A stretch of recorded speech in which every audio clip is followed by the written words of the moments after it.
Fala aí, empreendedor, fala aí, empreendedora. Está começando mais um Empreendacast que a gente vai explicar a teoria na prática. Eu tô amando fazer essa temporada que a gente já convidou todo tipo de empreendedor. Hoje na mesa eu tenho certeza que eu vou aprender muito e vou perguntar muito. O Gustavo Curioso dessa temporada convidou dois caras. Um cara que fez direito, o outro engenharia da computação. Montaram um software de monitoramento e gestão de máquinas. Cara, o mundo da indústria. A gente falou aqui desde de celulose a uma máquina que empurra cimento. Olha que loucura. Dentro desse mundo eu nem sabia que dava para colocar essa parada online e ajudar quem faz a gestão desses maquinários, de toda essa indústria. Comigo hoje aqui, olhando naquela câmera, primeiro você se apresente, quem você é, o que você faz. Tudo bem, pessoal? Eu sou o Igor Marinelli, eu sou fundador e co-CEO da Traction. Fiz engenharia de computação, né? E... É o nerd da galera. Exatamente.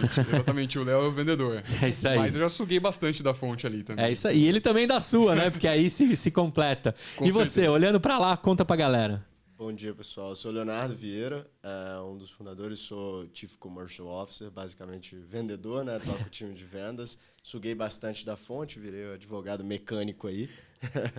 E, bom, é isso. Cara, agora a pronúncia da empresa, que eu vou deixar sempre com vocês, beleza? Porque eu não fiz inglês. Meu inglês é medíocre, minha pronúncia é péssima. A gente já escolheu esse nome para ser pronunciável em português e inglês, né? Tá bom. No português é Traction. Tá, Traction. E no inglês é Traction. Então, beleza. Traction. Certo. Cara, Esse é o entre inglês e português. Perfeito. agora me explica. Que problema vocês resolvem?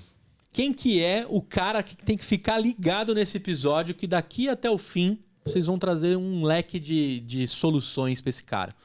Os gestores de manutenção. Gestores de manutenção. Quem é esse cara? Onde ele vive? Onde ele come? Sexta-feira no Globo Repórter, né? Quem que é esse cara? Como é que funciona esse mundo da indústria? Cara, o gestor de manutenção é basicamente a mecânica por trás da indústria, né? Hoje, tudo que você come, tudo que você veste, tudo que você bebe veio de alguma indústria. Às vezes a gente não pensa que tá tudo chegando de uma indústria, né? Mas tudo saiu de uma Que é indústria. pop, é tech, né? Tem E até é o... indústria. Isso aí. Até no agro, né? Até Que no vem ao agro. caso. Ah, é verdade. Eu confundo. Que não deixa de ser, né? Indústria agro. Exatamente. Isso A aí. gente também atende algumas. Mas, justamente, a pessoa por trás do mecanismo, né? Que permite com que as máquinas continuem rodando. A coisa mais custosa e inconveniente numa indústria, né, principalmente as que produzem commodity, então indústrias, sei lá, produzem arroz, todo mundo produz arroz, né? Então quanto mais arroz eu tenho saindo, mais dinheiro eu tenho entrando. Então não posso parar.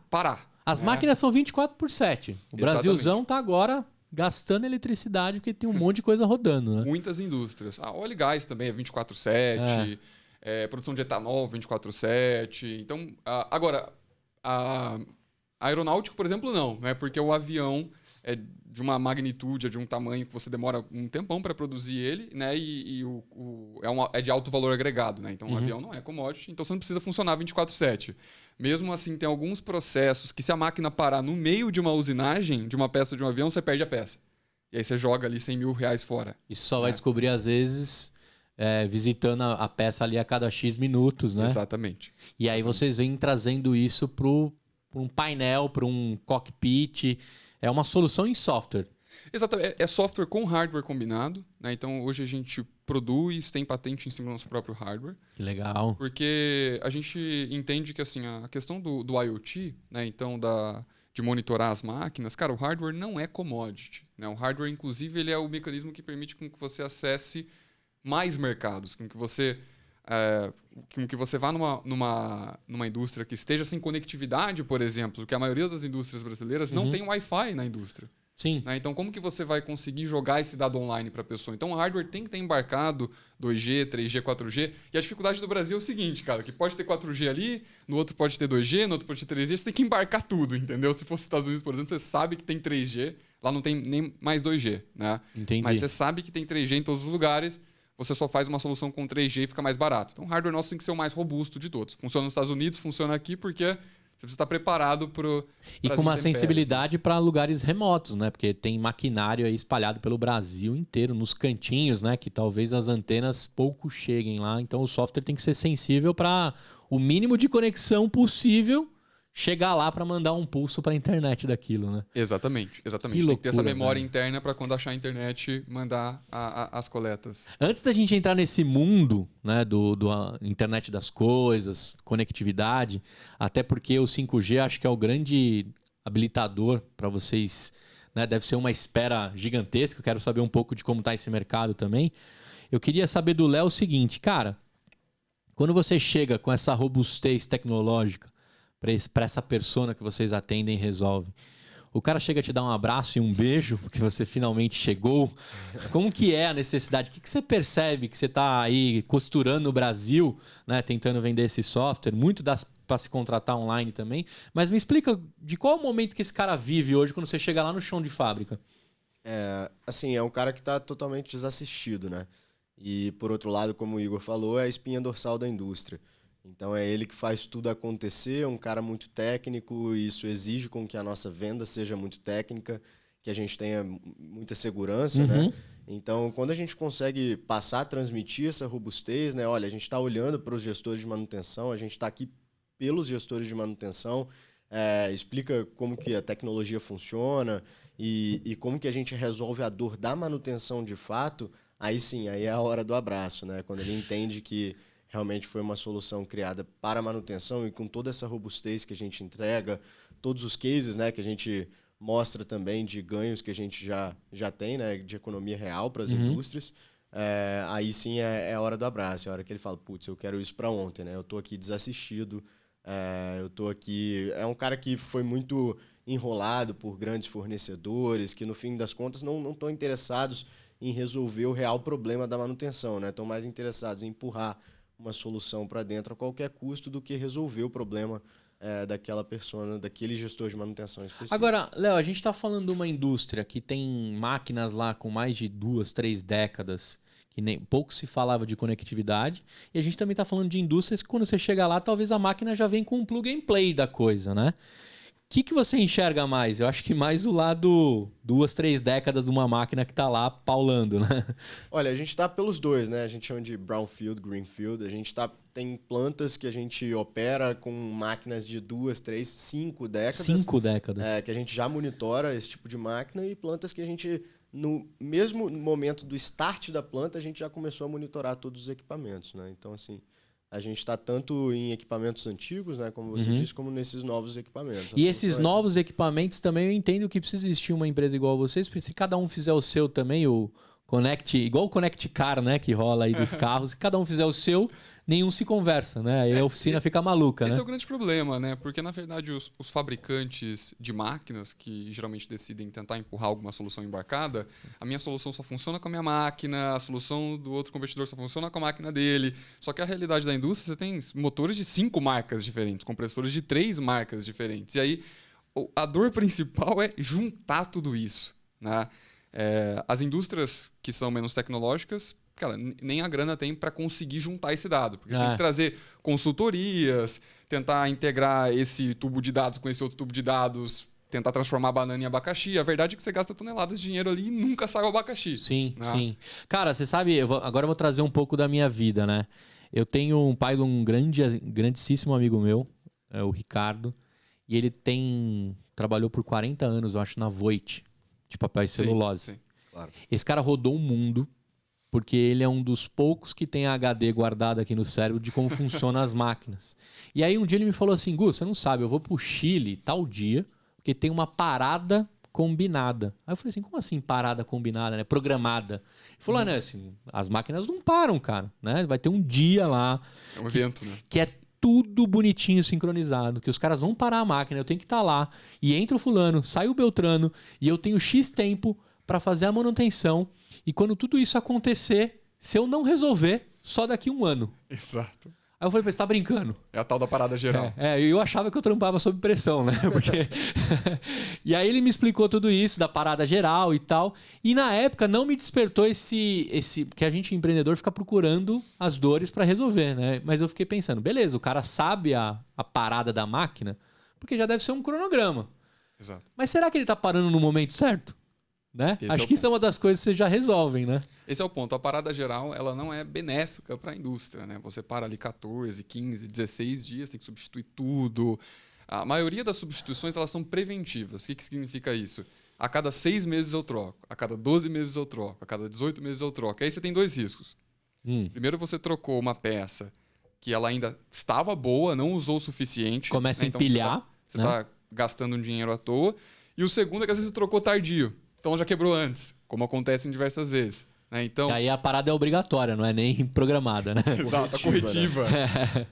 Entendi. Isso acontece bastante, né? Porque essa parada, ela geralmente é baseada em estimativa, né? Em achismo. Você não tem dado nenhum, não tem ciência envolvida nisso. E é esse o paradigma que a gente quer quebrar. A ciência é o manual do fabricante, né? No final das contas, o manual do fabricante, ele fala que você tem que trocar a cada 12 meses, às vezes é até melhor para o fabricante, entendeu? Porque algumas você vai usar mais, mas a realidade é que você gasta muito dinheiro na preventiva, porque você não quer ter o risco do negócio quebrar, só que não usou suficientemente ainda aquele rolamento, por exemplo. Não, e aí é dinheiro, tempo, um monte de profissional envolvido, e acho que um dia parado da Voit deve ser...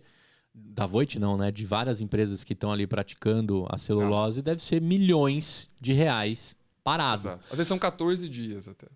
Então, agora eu queria entender o seguinte, entrando ali no mundo tecnológico, né? Vamos pegar, qual que é a máquina mais comum assim que vocês estão monitorando? Se você for fazer um select lá no banco de dados, qual é a máquina mais comum? Motores elétricos. Motores elétricos. A gente está falando, agora eu vou perguntar como Gustavo Curioso. De fato, você abre lá as engrenagens, as placas, enfia um Arduino lá dentro, o que é que rola, mano, para monitorar essa máquina? É muito mais complexo que isso, né? A gente realmente investiu muito dinheiro para fazer um hardware muito robusto, que não importa se você fixasse ele num motor, num compressor, num ventilador, por exemplo, num rolamento, né? Com uma determinada setagem de parâmetros iniciais, ele começa a computar e aprender sobre o funcionamento daquela máquina. Então, assim... Rotação e etc. Rotação, RPM, quantidade de rolamentos, às vezes a engrenagem, número de dentes. Então, tudo isso é extremamente importante para o aprendizado do sensor. Só que, assim, o aprendizado daquele sensor com aquele motor apenas, ele não seria tão eficiente. O que a gente faz, a gente cruza todos os motores que a gente tem de todos os fabricantes e vai computando essas redes neurais. E aí, assim, é muito específico, né? Tem inteligência artificial na parada. Exato. Cada um dos modelos que a gente monta, hoje nossa equipe tem... tá chegando a quase 15 cientistas de dados. Que legal, que legal. Então... Machine Learning puro. Bastante. Eu até nem gosto tanto de usar as buzzwords, porque eu gosto de explicar realmente o que o negócio faz. E o que o negócio faz cara, é um trabalho muito doloroso, porque você tem que montar um modelo especificamente para achar um tipo de falha. Por exemplo, folga mecânica. E aí você tem que montar um modelo, então, para achar folga mecânica em motor. E aí você tem que pegar esse modelo de folga mecânica para achar também em compressor. Aí você tem que montar mais um modelo para achar desalinhamento, outro modelo para achar desbalanceamento. Porque tudo isso todas essas folgas mecânicas que é o que você quer saber no final do dia. Você não quer saber, cara, o motor tá ruim, hein? Vai lá verificar. Isso não serve, né? Sim. Tá ruim na onde, o quê, ou como, tá fazendo onde? Um barulho e Exato. Ponto, né? Exato. Isso aí é mais assim, isso é muito mais para alertar em último caso o cliente, mas a gente está trabalhando muito forte para que essa falha seja identificada. Porque você sabe, bom, é um desalinhamento do eixo vertical da minha máquina, eu vou lá e vou fazer a devida correção. Não preciso de um conhecimento técnico de vibração. Eu preciso saber de máquina só. Como que conserta um desalinhamento numa máquina? Agora, pensando comercialmente, se o cara fechar contrato com você hoje, você já consegue fazer um raio-x, um diagnóstico das máquinas atuais, baseado no que você já aprendeu com os outros clientes. Então você já sai ali de largada, falando para ele o que ele tem que fazer na estrutura dele, né? Exatamente. A gente já tem uma grande vantagem, né? Porque esse conhecimento vasto de todas as outras máquinas, segmentos, a gente atende desde o automotivo, aeronáutico, papel e celulose, a gente já tem todo o conhecimento, né? O modelo já conhece todas essas máquinas de todas essas verticais de indústria, né? Então... Você já usou aquele aplicativo Shazam? Já. A gente parece muito o Shazam. Assim, a arquitetura da solução é muito parecida. Porque o Shazam, você tá num bar aqui, né? Aqui, esse lugar aqui do podcast, ele geralmente vira bar de isso noite, aí. né? Estamos aqui no Tchê Café. E aí... Cara, quando estiver tocando um Metallica e tudo mais, o Shazam é incrível porque não importa se tá tendo barulho, gente gritando, ele vai achar a música que tá tocando. É isso aí. Se a música tá alta, tá baixa, grave, nem agudo. que o resultado seja barulho, né? Exato. Mas ele vai achar. E no final das contas, uma falha numa máquina é a mesma coisa, que o motor ele pode ser gigantesco, ele pode ser pequeno, ele pode estar preso no chão ou não. Quando ele dá um desalinhamento, é aquele mesmo comportamento esperado quando está tocando Rihanna, por exemplo, só que com volumes diferentes. Então o paralelo é igual. Volume e ruído você ignora, só que o perfil, né, o que a gente chama de perfil da onda, ele é Então o mesmo, vocês de fato analisam a onda que o material emite. Isso, a onda mecânica, a onda de vibração mecânica. Aí eu tava na cabeça aqui se também você escaneia a peça para saber se teve a folga. O que eu tava pensando aqui? Ó, que loucura, né? Sabe a pistolinha do MIB? Que o cara jogava lá e passava, né? Você esquecia tudo conforme ia escaneando o seu cérebro. Aí eu pensei assim, pô, deve ter um sensor que ele fica, né, tipo infravermelho assim, passando na máquina. A hora que der qualquer coisa diferentinha, ele avisa. Tem isso também, visual? Que aí seria visual recognition, né? Tipo, ele tá ali de alguma forma vendo a manutenção.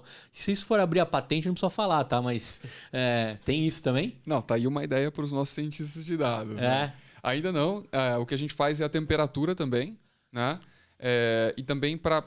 Você pode fazer uma termografia. Termografia, acho que seria isso. Exatamente o perfil ali de onde que tá... Isso é muito útil para painéis elétricos, às vezes não é tão útil para motores. Para painel elétrico, você precisa conseguir identificar se tem algum ponto de aquecimento ali, né, sem ter que abrir o painel. Então a termografia é espetacular para esse tipo de aplicação. Até se o parafuso está saindo, ele consegue perceber, né, que aconteceu alguma diferença ali naquele escaneamento sempre que ele está acontecendo, né? Mas a análise de vibração ela é muito determinística, né? Como a gente coleta os dados de vibração nos 3 eixos, triaxial, a gente consegue identificar mais de 90% das falhas mecânicas assim, né? Cara, só pelo... E não é à toa, né? Agora eu tô lembrando, eu não fiz Senai, mas eu tinha muitos amigos que frequentaram o Senai. E sempre tem o torneiro mecânico, aquele cara que é o mito. É o mito das máquinas. Esse cara é o mito das máquinas. Lendário. Aí do nada o cara tá assim, num domingo, aí tem uma máquina trabalhando. O cara fala, mano, tem alguma coisa estranha nessa máquina. Porque tá batendo meio seco assim. Eu acho que o cara tem que botar óleo. Sabe, do nada, assim, o cara saca um negócio desse e fala, não é possível. Cara, isso é científico. É científico. Os caras são muito bons. Isso científico. Ouvido absoluto pra máquina industrial, né? Isso é real. Assim, a questão é que isso é efetivo. Isso é efetivo. Só que até você poder escutar, a sua máquina já está quase estragada, né? Então, assim, você detecta muito tardiamente, mas é científico. Os caras têm um então, conhecimento. Isso não é zoeira, não. Assim. E nesse caso, você tem que dar a sorte do lendário estar lá na planta. Isso aí. Que estão acabando. Inclusive, é uma profissão em escassez, né? Esses profissionais estão acabando. De encontrar, né? Mas é essa experiência que a gente quis transmitir, né? Uma plataforma em tempo real, com detecção de anomalias, análise completa dos espectros de vibração. E é uma relação de ganha-ganha, né? Tornar a vida desse cara melhor, que ele tenha um suporte que facilite, né, o trabalho dele, que ele possa otimizar o tempo para outras rotinas da manutenção e também fazer com que o dia a dia da indústria seja menos custoso. Então, tanto a indústria ganha quanto o profissional da manutenção. Agora, a intervenção é mínima ali? Como que é? Se fechei negócio com você, aí começa a vir uma galera da empresa de vocês, aí bota sensor, igual médico, né? Estetoscópio, tal. Como que é a intervenção dentro da minha máquina? Até porque eu entendo que é o my precious, né, do cara, né? O que vocês vão fazer aí nas minhas máquinas? Exato. A gente está falando de uma solução totalmente não invasiva, né? O sensor tem uma base imantada ali de 20 kg força. Os nossos próprios clientes conseguem instalar e dar o start na solução, né? A gente falou da conexão via rede 3G, rede móvel, ou seja, não preciso pedir licença para o departamento de TI, não preciso pedir para desbloquear porta, firewall, nada disso. Basta fixar os sensores próximo ao elemento rotativo ali. E toda a nossa de fato encostar ali um negocinho no canto da máquina. Exato, exatamente. Que legal, mano. Toda a nossa equipe já está pronta, né, de engenharia de aplicação para dar esse suporte, esse auxílio remoto do início da solução. Mas assim, totalmente não invasivo, o próprio cliente faz, em 10 minutos ele está com aquilo tudo rodando já, e isso é uma coisa que instiga muito, né, os profissionais da manutenção a colocarem, porque o medo que eles têm é o medo, como você disse, né, da invasão das máquinas. Não mexa nas minhas máquinas. Dele ter que pedir licença para outros departamentos dentro da companhia, que é algo que não existe. Agora, é tipo o eletrocardiograma da indústria, né? Tipo, bota lá as paradinhas e... Essa é uma boa analogia. É isso aí, tá vendo? Até que eu tô... Vamos usar nas próximas. O eletrocardiograma industrial. Aí. Porque eu fiquei imaginando, de fato, eu chego lá com... Você falou que é um ímã, né? E aí ele já pega a ascensão, ele começa a sensibilizar, com conexão ele manda bala. Mas os caras cuidam das máquinas melhores que eles cuidam do próprio corpo. Eu tô te falando isso porque eu tenho vários amigos, né, desse ramo, e assim, cara, mexer na máquina de um cara é pior do que jogar no videogame dele, com o Player One, sabe? O cara deixa você jogar o videogame dele, deixa até estragar, não soprar a fita, sabe? Agora nas máquinas dele, não mexa, né? Inclusive quando chega funcionário novo. Não sei se vocês já assistiram, no Fantástico tinha aquele quadro que o cara se vestia de funcionário, o dono. Chefe secreto. Chefe secreto. Eu lembro do episódio clássico que o cara se vestiu de chefe secreto e começou a bagunçar as ferramentas e as coisas do cara. Aí teve uma hora que o cara chegou assim e falou: irmão, deixa eu te explicar. Aqui é o meu espaço e as minhas máquinas. Você fica do lado de lá. E você não mexe em nada do que você estiver vendo aqui. E no final era o dono do negócio, né? Depois ele foi até recompensado porque ele falou assim: cara, o jeito que você cuida das máquinas parecia que eram seus filhos. Ele falou: parecem meus filhos? São os meus filhos, né? Então é um pouco disso. Agora, eu quero saber o seguinte, Léo. Cara, tu fez direito, mano. O que você foi parar nesse mundo aí, mano? Cara, a gente fala bastante do vírus da indústria, né? Quando contamina, esquece, assim. Então, assim, mesmo fazendo direito, tive uma visão muito mais dele como instrumento do que como estrada, né? E nesse sentido, fui trabalhar lá num fundo de investimentos, num family office. E nesses 5 anos que eu fiquei lá, eu fiquei 1 ano e meio numa fabricante de bombas hidráulicas, né? Uma empresa investida do grupo à época. E ali, cara, foi paixão à primeira vista na indústria, né? Foi onde eu comecei a ficar muito próximo dos profissionais de manutenção, das rotinas de manutenção. Escutar as dores, né? Exatamente, né? Dos nossos produtos lá, né? Das bombas hidráulicas em si. Então ali, cara, foi quando eu falei, pô, é isso que eu quero pra minha vida, assim. Sabe o que é engraçado? Foi assim que eu descobri ele, cara. Ah, é? Foi assim que eu descobri ele. Porque eu ia falar, vocês não são um amigo de faculdade, né? Não. Eu fundei com o Gabriel, né? Tá. O Gabriel, ele fez negócio comigo assim desde 2015, né? A gente pode contar um pouco mais dessa história. Mas o Léo foi praticamente o primeiro ali a se juntar. E quando a gente estava ainda entendendo, a gente já sabia do setor, a gente já tinha uma noção assim, cara, a gente quer atuar nesse setor porque a gente não tá vendo ninguém se movimentando para resolver. Não tá vendo movimento de startup, né? Mas tem os incumbentes muito fortes fornecendo soluções terríveis ali e cara, e passando coisas que a gente sabia que a gente conseguiria fazer 10 vezes melhor, pelo menos, que tinha ali. Só que foi muito nesse descobrimento, assim, a gente foi visitar essa indústria de fabricantes de bomba hidráulica. Foi lá que a gente conheceu o Léo. Instintivamente, assim, à primeira vista, eu falei, cara, esse cara vende muito bem. Porque ele começou a vender a gente ali, ele tinha um interesse com a nossa solução. Ele queria resolver o que ele tava vendo os caras chorar lá. Exato, o tempo todo, né? O pessoal tava reclamando. Então ele já começou assim a naturalmente vender a solução ali, vender os fundadores. E, porque conhece ele, fala com esse, tem que falar com esse cara, agora tem que falar com o CFO e tem que falar com essa pessoa aqui. E então a gente começou a criar uma amizade ali e falou, pô, isso aqui vai muito além do que a gente está vendo de oportunidade nessa empresa. Tanto que a oportunidade da empresa nem prosseguiu, né? Mas a gente continuou o contato. E, cara, entre cafés e Roy Gardens que a gente tomou, foi um risco gigantesco que o Léo teve que tomar, né? Porque o Léo, naquela época, já tinha, acho que um salário de mais de 6 mil reais, etc. E a gente, cara, não tinha nada, tinha zero. Assim, era literalmente, Léo, cara, larga tudo e vem construir isso com a gente. Né? A atração que vocês teriam como profissional para ele ainda era mínima, não era sexy o suficiente, nem em salário, nem em desafio sim, né? Mas em salário, em benefícios, praticamente zero, né? O risco era todo dele. Era assim, todo dele. Realmente tem que ter muita coragem. Assim, mas assim, todo esse risco vai por água abaixo, você nem pensa no risco quando você olha gente boa, com um propósito claro. Que legal. Você olha e pensa assim, pô, eu tenho que estar com esses caras fazendo alguma coisa, não importa o que, sabe? Isso é um problema. Então você olha e fala, putz, não ligo pro risco, assim. E é curioso também, né, Léo? Do nada aparecer 2 caras ali que encaixam direitinho num problema que você tá observando o tempo todo, né? Você fala assim, cara, nasceram para encaixar nisso daqui, né? Como é que esses caras pensaram nisso? Da onde veio isso? Então, começa a dar uma energia, né? Isso acontece bastante na vida, né? Eu conversava bastante com o fundador desse grande grupo e ele tinha uma máxima, né, de que quando o cavalo selado passa, se não montar já era, foi embora, e para passar outro cavalo selado você não sabe quando. Então isso vai acontecer bastante na vida das nossas vidas, né? Desse cavalo selado passar. E assim, cara, eu não perdi tempo, não. Que legal, mano. Tamo aí. Tem um leve sotaque aí. Você é natural da onde? Eu sou de Vitória, Espírito De Vitória, Santo. Espírito Santo. É. Muito bem. Quanto tempo você tá aqui em São Paulo? Já são 4 anos. 4 anos. Mas vocês se encontraram aqui em São Paulo. Exato. Você já tava nessa empreitada. Agora, cara, quem que é o Gabriel? Só pra gente contextualizar aqui.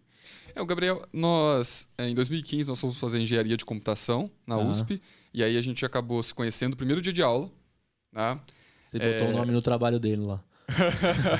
Ainda não no primeiro dia de aula, né? Assim nascem grandes amizades, né? Pô, deixa eu botar meu nome aí que não deu tempo de fazer o trabalho. Mas ele assinava a minha chamada, com certeza. Só que depois ele notou, assim, cara... basicamente, a gente, já no início de faculdade, eu já tinha muito isso, né? Eu acho que... cara, quando eu entrei na engenharia de computação, eu já tinha feito um negócio anteriormente, claro, devido a essas escalas, né? No início, fiz sistemas de estoque para empresas em Portugal. Isso quando eu tinha 15 anos, mais ou menos. Você já era programador autodidata, assim? Isso. Você arriscava no código ali? Isso. Desde os 10 anos, mais ou menos, eu programava. Legal. Fiz blogs para diversas pessoas na internet, Anegão, etc. Que era legal. Um blog bem famoso, sim, né? Tinha também o Não Salvo. Eu nem lembro quem sabe Cid, dessa época dos memes, né? Então eu fazia o blog para Tinha o Brog, o Anegão, o Não Ana Salvo, Maria Brog. Testosterona. Exato. Eles fizeram... Aqui a gente... Quantos anos você tem, cara? Eu tenho 24. Então você começou precoce mesmo, porque a gente tá falando de uma internet de uns 15 para 20 anos quase. Cara, eu já faltava aula, assim, quando eu tinha uns 12, 13. Era uma coisa engraçada para realmente ficar construindo. Eu nunca consegui... Tentei, né? Mas me viciar em videogame, por exemplo. Não gosto de PlayStation, nunca consegui realmente jogar nada. E aí, cara, se você é uma pessoa de 12, 13... que não joga nada, já tá excluído. Já tá excluído da Resta turma. Resta pipa, assim. né? Não, tipo, vamos empinar pipa, né? Já não tem mais assunto, entendeu? Então o pessoal, todo mundo falando de jogo, etc. Cara, eu acabei ficando assim, sempre no meu canto e construindo as minhas coisas. E aí, enfim... eu tinha uma noção muito clara já em primária, em colegial, que eu queria ter um negócio. Que eu queria abrir algo, eu queria construir algo. Eu tinha uma sensação assim, de que eu não conseguiria trabalhar para os outros. Depois eu confirmei isso. Realmente não dá. Realmente é impossível, assim. Mas, então, quando eu entrei na faculdade, foi muito mais assim, que, cara, engenharia de computação era um nome que parecia legal. Tinha certeza que... Profissão do futuro. Eu já fazia tudo aquilo que estava sendo apresentado no curso, entendeu? Exceto coisas que... eletromagnetismo. Aí eu tive que estudar bastante, né? Mas todas as coisas eu já trabalhava, já tinha tido contato, e Arduino, e etc. Muitas coisas eu já fazia. Então, o que era novidade para o pessoal do curso, para mim já era, isso aqui, estou perdendo meu tempo aqui de alguma forma, né? Apesar da faculdade ser excelente. Só que o interessante foi que, cara, mesmo assim, o pessoal... pergunta, devo ir para a faculdade hoje? Cara, eu acho que com certeza sim, porque a quantidade de pessoas boas que você conhece ali não é nem pelo conteúdo, pelo assunto. Sim. É uma órbita de pessoas boas. Nunca teria conhecido o Gabriel se eu não tivesse frequentado lá. Então, em 2015, a gente mudou para o mesmo apartamento para construir o primeiro negócio juntos. Que não deu certo. E depois a gente foi para o segundo negócio também, que também foi furada. Os dois negócios... E assim, conciliando também era muito difícil, né?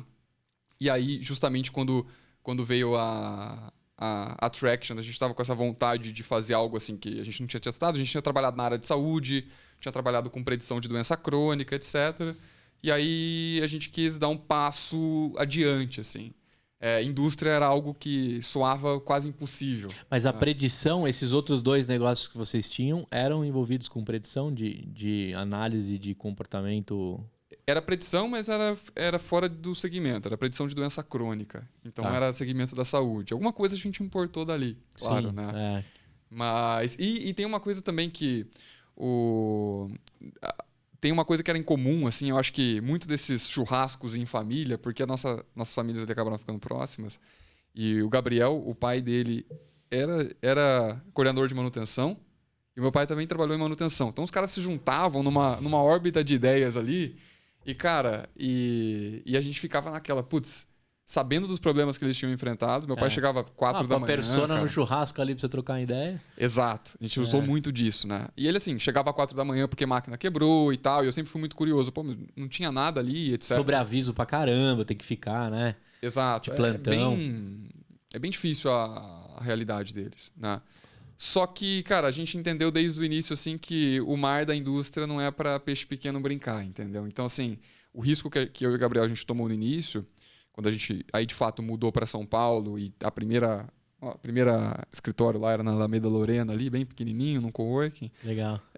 A gente falou, cara, vamos ter que colocar toda a nossa poupança aqui e vender nosso carro, entendeu? Aí ele vendeu o carro dele, eu vendi meu carro. Total, a gente juntou uns 200 mil reais, aí tomando todo o risco que a gente conseguia, assim, né? E claro que, putz, a nossa família sempre estava ali para nos ajudar se a gente precisasse. Agora segura aí, uma coisa importante. A gente falou aqui de 200 mil reais. Uhum. Onde vocês destinaram esses 200 pau? Isso é importante pra galera entender, né? Dentro do negócio que a gente tem hoje, o Léo vendeu com muita facilidade pra mim, já comprei, etc, né? Mas eu já comprei a embalagem fechadinha, pronto, com rótulo e etc, né? Vamos pensar em mercado aqui. Onde vocês colocaram esses 200 paus, né? Antes da gente falar de mínimo viável, o que vocês entenderam que esse dinheiro tinha que ser destinado? Porque bootstrap também a gente sabe que não é fácil, né? Não é nada fácil, cara. Tem decisões muito difíceis, limões muito azedos, né, nesse caminho. Mas assim, cara, boa parte disso foram pessoas mesmo, as contratações iniciais que a gente precisava, né? Então assim, com pessoa você realmente não economiza, cara. Claro que a gente não conseguia oferecer os salários que a gente oferece hoje, mas a gente oferecia o sonho também, e tanto que as pessoas que entraram no início, hoje a maioria também tem participação da empresa, né? Legal. E pessoa que a gente está falando já é os cientistas? Já começa contratando cientista ou não? Quando a gente começou, a gente queria, assim, erros que eu e o Gabriel a gente cometeu antes de conhecer o Léo, basicamente. Foi focar extremamente na solução e não tanto no problema. Então, as 2 startups que a gente criou anteriormente, elas falharam especialmente porque a gente se preocupou em construir o produto e foi codando. E pra gente não era dificuldade construir o produto, né? Então, cara, a gente tirava do papel uma plataforma ali em 3 dias. Era a nossa especialidade. Só que, cara, não próximo do problema que a gente estava resolvendo. Então, a gente era muito mais, vamos construir algo legal que a gente acha que é um problema e aí descobrir depois que não era um problema de verdade, entendeu? Sim. E o Léo foi uma adição que, assim, cara, que evitou a gente de fazer essa mesma burrada, né? De, cara, foco no problema primeiro, vamos deixar o escopo aberto, porque se a gente começa a fazer uma soluçãozinha aqui, e aí depois vira um Megazord, depois, cara, a gente queria trabalhar com todas as indústrias do Brasil. Uhum. Hoje o sonho é todas as indústrias do mundo, assim, precisa ser aplicável, precisa ser uma dor de todos os gestores de manutenção do mundo. Então a gente manteve o escopo muito aberto e a gente teve que falar muito não. A gente negou diversos contratos e rompeu diversos contratos com clientes, porque os contratos iniciais para empresas, para qualquer B2B, né, são muito perigosos. Porque você tem uma equipe ali de 5 pessoas e o B2B, geralmente com corporate, uma indústria, tem uma deficiência de programadores, então eu acabo usando essa workforce da startup para construir um problema interno. Isso aí.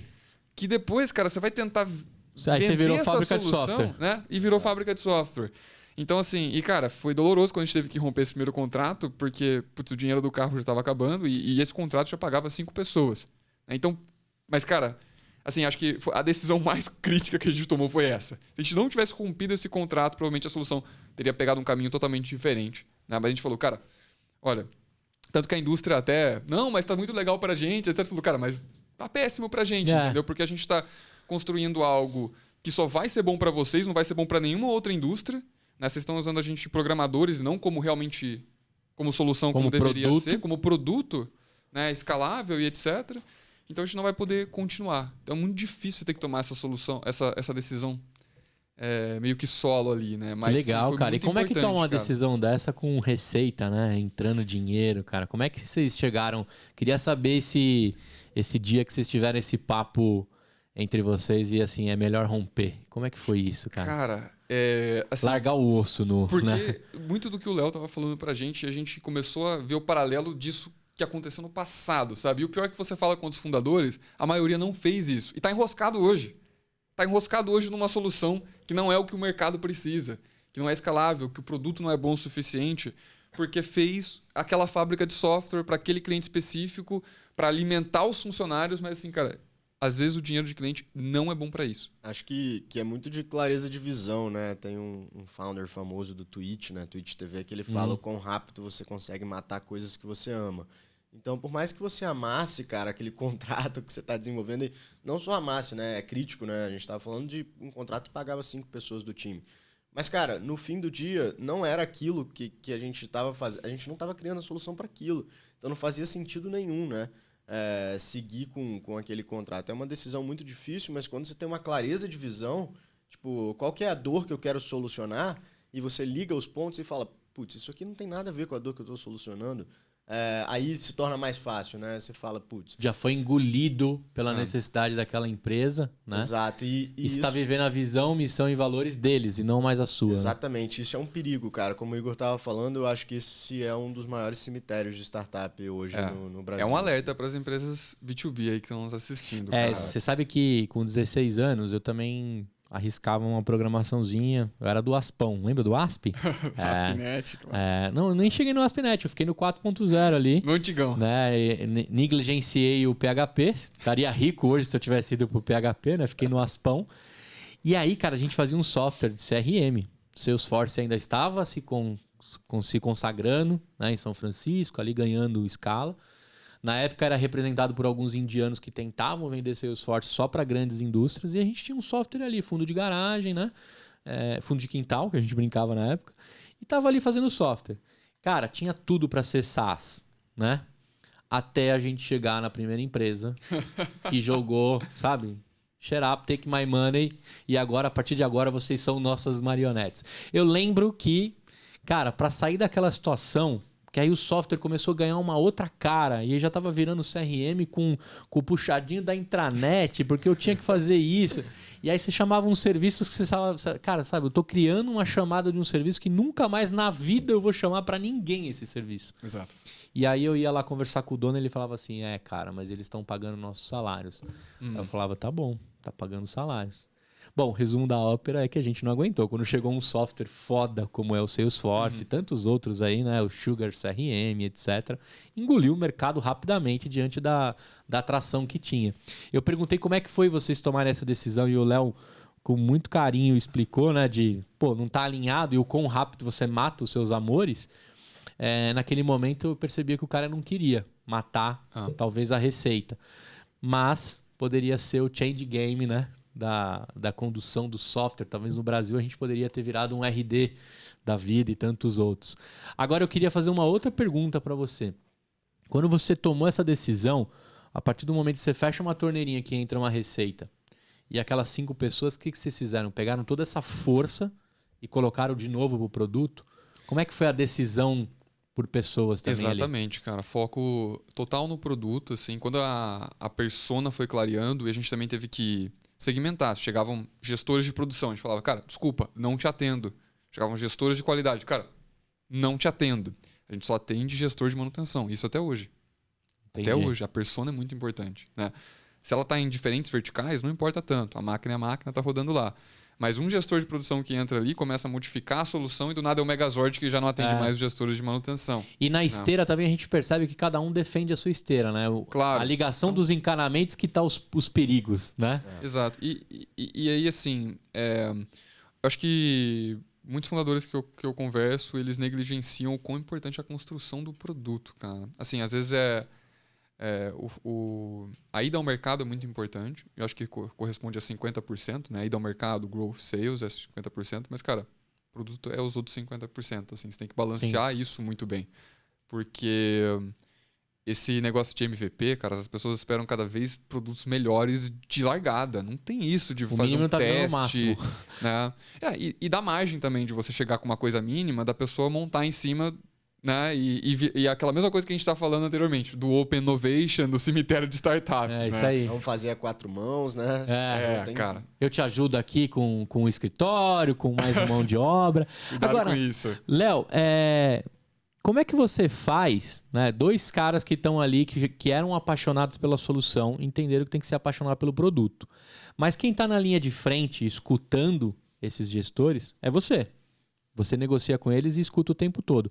Como é que você mantém essa conexão para dizer que você representa a persona para dois founders que precisam construir um produto? Onde que eu quero chegar? Porque essa paixão pela solução deve aparecer o tempo todo na cabeça deles também, né? É sempre uma guerra, né? Como é que você faz isso para se alinhar aí os três? Cara, acho que o founder que é sales driven, assim, ele tem que ser como um fluido, né? Ele vai lá no cliente, capta tudo, absorve, traz para produto e fala, olha, eu preciso disso, a gente precisa ir por aqui, por ali. Mas muito também de mostrar para o cliente do que realmente ele precisa, né? Porque em alguns casos você precisa filtrar bastante aquilo que está vindo. Vão surgir muitas ideias, né? Sim. E as ideias vão e vêm. Mas se ela é realmente importante, ela vai continuar voltando. E são essas que você tem que chegar ali e falar, olha, essa de fato a gente precisa e precisa com rapidez. A gente está ouvindo bastante. Então é muito de ser esse fluido, mas um fluido que também filtra, né?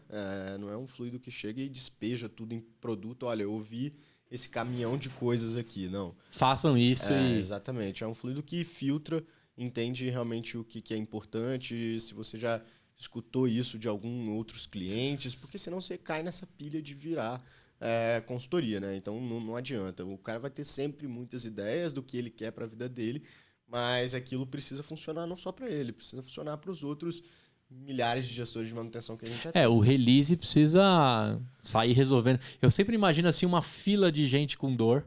Aí um cara contou a dor, você receitou o remédio, ele tomou e falou, graças a Deus. Aí em seguida, assim, aquela pilha de caras vão sendo solucionados. É assim que se constrói softwares, né, em larga escala. Eu te perguntei isso porque, cara, eu cansei de conhecer founders que brigavam justamente nisso. Né? O cara ia pra rua, ele escutava, ele sentia a dor, alimentava o backlog, né? Mas nunca o que ele trouxe da rua era a prioridade dentro da construção do produto. Então os caras estavam ali remando por algo que era, né, dentro do que os releases pedem, mas não o que o cliente estava falando. Isso em alguns momentos acontece com as startups. O importante, assim, mesmo que o cliente esteja dando ideias ali que não são aplicáveis, sempre tem um ouro que você consegue extrair dessa ideia, desse problema. Né? Então, assim, o importante é escutar. E a gente deixa isso muito claro para os clientes, tá? A gente deixa isso muito claro. Acho que a transparência é o primeiro ponto aí. Tanto de, cara, isso eu não vou fazer, isso não gera valor, né? Isso eu não quero, etc. Isso não vai rolar. Mas falar assim, olha, cara, essa ideia que você deu é boa, mas eu vou pensar uma maneira melhor de fazer, mas eu gostei de escutar desse problema. Eu acho que a esteira de priorização ela é muito óbvia pra gente. Porque assim, cara, você escutou isso de um cliente, deixa aqui então. Porque ideia boa sempre volta. Sim. Ideia boa sempre volta. Então assim, cara, você tem que escutar isso de 1, 2, 3. Acho que do quarto cliente, eu acho que tem um padrão aqui e agora eu vou colocar isso na esteira de novos releases do produto, entendeu? Mas até escutar isso do quarto, ainda vai ali, cara, vai consumindo, vai entendendo. Não precisa anotar isso em nenhum lugar. Acho que aquilo, né? A ideia vale 10 centavos o balde, né? O ponto é muito mais, cara. Você precisa escutar as ideias boas e não tem medo, assim. Acho que qual foi a última vez que você esqueceu de uma ideia que era fantástica? Válago. Impossível, cara. Se a ideia é muito boa, se ela vai todas as voltando conversas na tua orelha, volta, todo churrasco ela tá ali, né? Ela volta de novo, cara. E a hora que ela voltar de novo, aí você abre o release lá pro produto. Agora eu quero perguntar para vocês o seguinte. Chega um cara ali que dá uma força e um drive comercial, né? As coisas começam a acontecer, o produto vai dando o market fit. E aí eu queria voltar lá no churrasco, sei lá, o mais recente que aconteceu, o pai do Gabriel, o seu pai. Eu virei vegetariano também, então agora só com berinjela e abobrinha. Né? Tudo bem. que pena ou que bom, né? Depende aí, cada um defendendo. Mas que seja o churrasco de queijo coalho, a picanha mineira, né? Que a gente fala, o queijo coalho. Se a gente pegar o churrasco mais recente aí que rolou e tá esses dois pais e estão discutindo a solução que vocês construíram. Como é que essa persona, se você conseguisse fazer um paralelo, há X tempos atrás, os dois trocando ideia e colocando para vocês todas as dores, e o último churrasco que rolou, esses caras sendo atendidos, como é que tá hoje? Cara, eles chegaram a utilizar o produto, assim. E eles dão feedback constantemente, né? Eu acho que eles são mais uma dessa listinha de customer list aí que a gente, beleza, essa ideia é ruim, não vamos fazer agora, mas legal, assim. Eu acho que é sempre isso. Eu acho que, assim, eles são muito... Os churrascos sempre viajam na batatinha ali, cara. Mas eu gosto de escutar e tentar, porque sempre eu aprendo uma coisa nova, entendeu?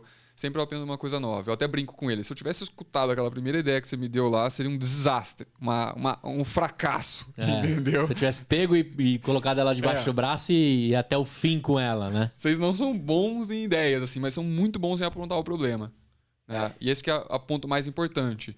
Né? E agora, estamos discutindo em outros problemas também do gestor de manutenção. Legal. É escutar sem viés, né? Entender também que convicções acabam sendo cárceres. Então, como o Igor falou, não pode pegar aquilo, botar debaixo do braço e isso é uma verdade absoluta, não.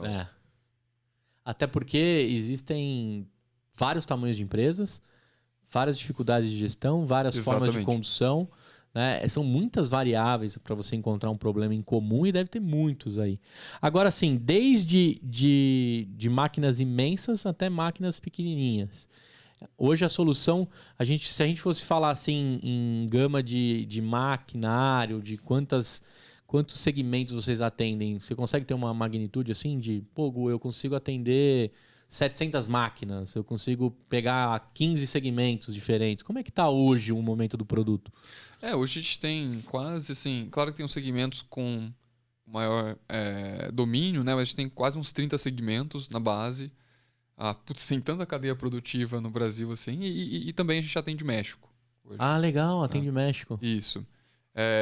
As próximas rodadas de investimento vão ser muito focadas também para desenvolver base no México e aumentar a expansão lá. Agora, já que você tocou em investimento, como é que faz um pitch desse? Porque assim, tá todo mundo acostumado a comprar software que atende B2C. Né? Parece ser mais fácil captar investimento, possibilidade de unicórnio.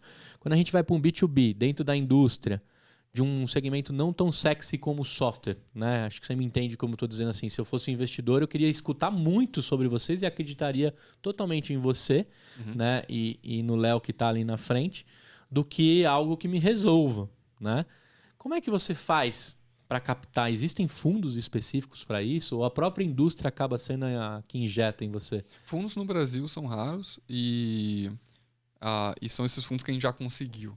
Né? Então são muito raros. Assim, que legal. Hoje o nosso cap table a metade já é americano.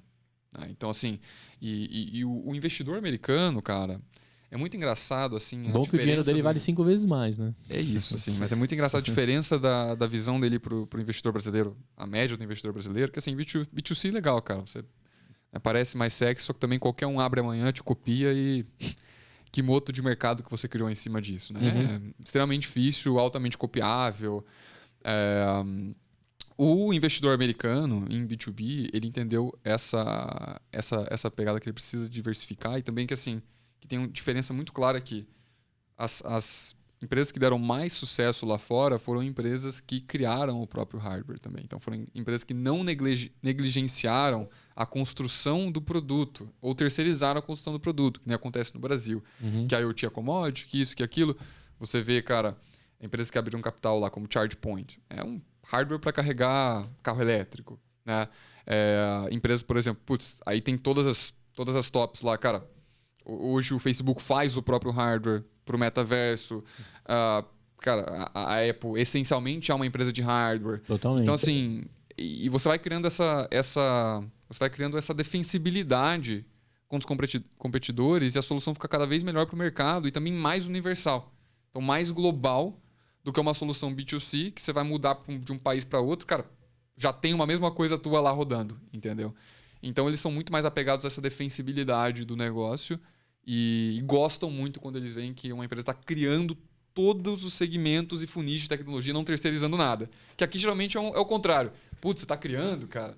Né? Porque o investidor brasileiro subestima a quantidade de capital bom humano que a gente tem aqui para produzir as coisas, cara. É verdade, né? Quantidade de engenheiro de hardware. Inclusive, muitas empresas saíram do Brasil E esses engenheiros de hardware também ficaram flutuando aqui. Né? Agora, vocês têm um baita cartão de visita a ter escrito Fecho no México, né? Porque tudo que vem de lá, a indústria do México é imensa, né? Agora, na hora que você falou, estamos no México, eu falei, pô, os caras estão num lugar que, pra mim, na minha cabeça, não sei o tamanho, tá? Tô falando como Gustavo leigo do assunto, mas que já escutei, muitas coisas, principalmente do setor automotivo, são feitas no México. Né? Deve ter máquina lá por milhões. São um dos maiores produtores, né, da indústria automotiva, mas não só a indústria automotiva. Um dos nossos clientes, a Danone, tem 32 plantas no México, né? Então, que você loucura. olha, é essencialmente indústria, né? A gente tem que estar lá. Não faz sentido não estar. E aí o americano vê isso com muito bons olhos, porque quando a gente sobe lá, puxa, se tem os caras que manjam de indústria, de máquina e de tudo, é lá. Agora, eu queria saber, e os alemães? Como é que eles estão olhando para vocês? Porque quando a gente fala de máquina também, grandes máquinas, é impossível não falar deles. Como é que vocês estão enxergando? Cara, a própria Voith que eu comentei aqui, né? Exato. Ela é alemã, se eu não me engano, né? Sim. A Alemanha sempre foi um grande exportador de tecnologia. Isso vai continuar. Hoje, na vertente, eles exportam muito mais tecnologia como fabricante de máquinas mesmo, né?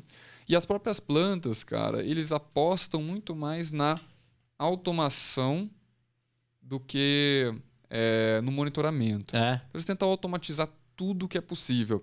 Só que a questão que acontece em fábricas como Brasil, México, Estados Unidos, cara, as fábricas são um quebra-cabeça, assim. O alemão, ele naturalmente ele já é mais organizado, né, e mais metódico, e mais processual, e mais planejador, e etc. Então, assim, você demora 5 anos para planejar como você vai construir uma fábrica, e uma fábrica ela é fechada, tudo assim, cara, porque esse sistema está conectado com esse. Eles gastam uma grana enorme nisso, e eles tentam estimular a América a fazer a mesma coisa. Só que o perfil de compra é diferente, cara. Você não quer substituir o que você tem. Você quer encaixar, você não quer trocar um motor pelo outro, entendeu? Então, o que lá não acontece. Lá é muita substituição e vamos trocar essa linha toda e vamos automatizar tudo isso aqui de novo e gastar uma grana terrível ali. E eles fazem, entendeu? Aqui a gente vê que não tem esse comportamento. E nem é isso aqui que eu tenho. Isso, né? Eu preciso monitorar e acabou, entendeu? E é muito isso que acontece. Então, as decisões não vão ser todas tomadas enquanto a fábrica está sendo construída, né? E as fábricas, mesmo fábricas de 50 anos ou 100 anos, elas são renovadas, né? Então a fábrica pode ser muito antiga, mas ela está sendo renovada ali em termos de maquinário. Então, assim, são vertentes diferentes. Para lá, para a Europa, para a Alemanha funciona um pouco mais, mas a gente vê dificuldade. Tem clientes... Mas tem máquina alemã que vocês estão colocando o hardware de vocês, né? Claro, claro. E assim, a gente recebe no nosso CRM sempre clientes da Alemanha, Polônia, Itália, querendo a solução, só que por estratégia a gente não fornece. Entendi. Não fornece. Não faz sentido agora traduzir a solução para polonês. Para alemão, para polonês. Assim, o tamanho de mercado brasileiro é gigantesco. Somado com o México, o Brasil tem 300 mil indústrias, o México 290 mil. É quase assim.